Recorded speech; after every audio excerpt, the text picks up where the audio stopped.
Okay, hold on. One moment, please, while I access my brain.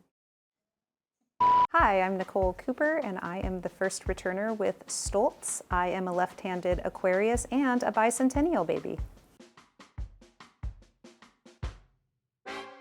I decided to go back to work when my youngest was still in grade school, and I started looking at job descriptions and getting overwhelmed and overloaded, considering my resume had, at that point, 16-year gap in it. And from there realized that I was going to need some tangible evidence that I had technology skills. The Returnship is a program we developed to help people re-enter the workforce after taking a gap in their careers because they are caring for themselves or a loved one like children or an aging parent. When I read the description, I felt kind of a renewed sense that there were people trying to support someone like me.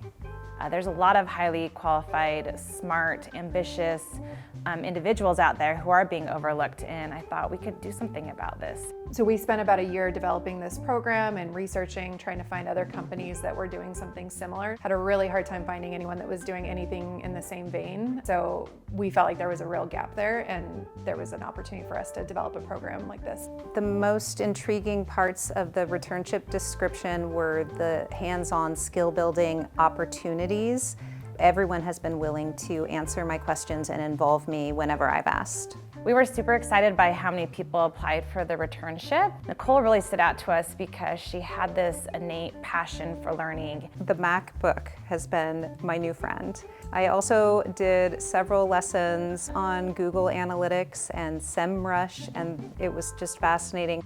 And then working on presentations and helping to create them. I just hope that other companies will consider developing a returnship program so that they can empower people within our community to get back into their workforce. I felt like the Returnship really aligned with our values as a women-owned, women-led company. We felt like it was important to give back and support people that have had to step back from the workforce and are now in turn having a hard time getting back in. My advice to anyone who is a caregiver who's looking to re-enter the workforce is to just go for it.